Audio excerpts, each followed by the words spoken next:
Being accepting to like gender nonconforming and transgender students is honestly suicide prevention, because like feeling like you're not accepted by the people around you is like so difficult to hear in your day-to-day life.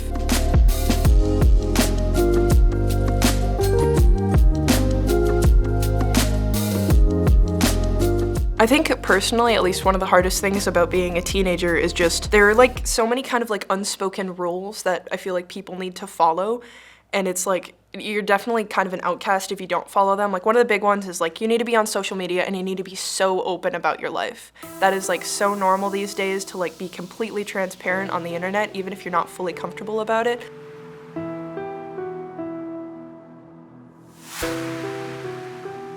So on Instagram, there is an explore page, and it is pretty much your interests. So a lot of the time there are pictures of females or males that are in either like swimsuits or whatever, and you're able to see them pretty easily, and they come up often. And I've personally seen other girls that have been negatively affected by it.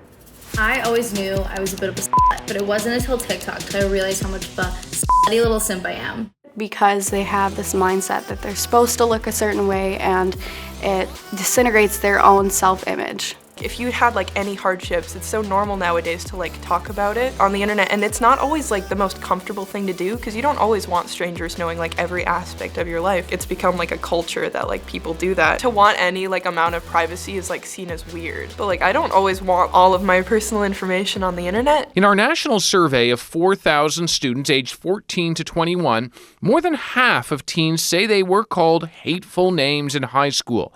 Nearly 1 in 4 say those comments were specifically homophobic or transphobic.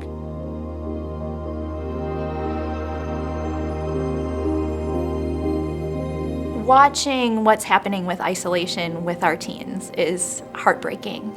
And we see teens who are isolated because being a teen is hard. It is hard to be stuck in this space between I'm not a kid, I'm not an adult, I'm trying to figure out who I am in the context of immense pressure.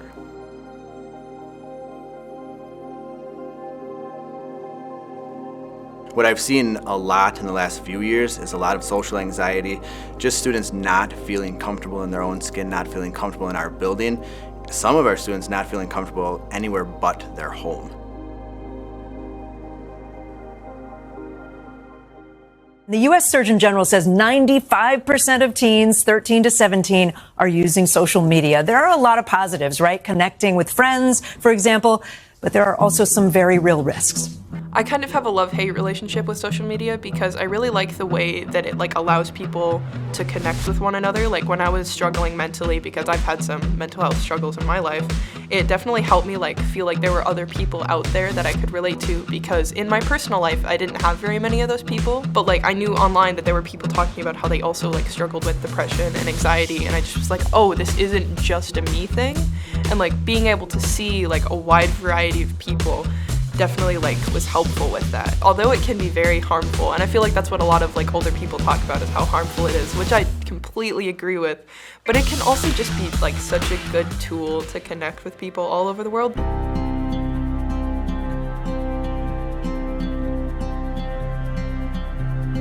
Teenage suicide attempts have been increasing in the past few years, and the pandemic has exacerbated the crisis, especially among marginalized youth. Connection is prevention.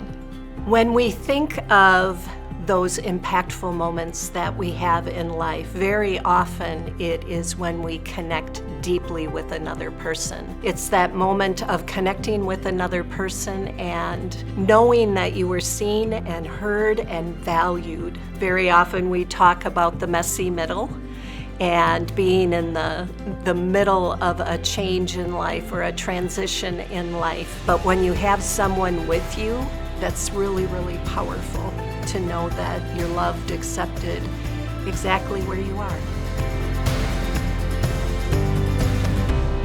The Trevor Project is an organization that can help youth all over the world. I think their target audience is like middle school age to about like 18, 19.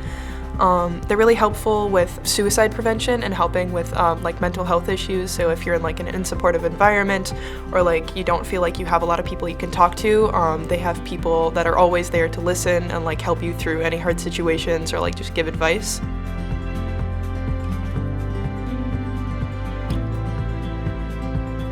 And they also have this website called Trevor Space where you can meet other teenagers who are like similar to you, like similar interests that are also part of the LGBTQ+ community. And it's a really good resource to help like all sorts of people.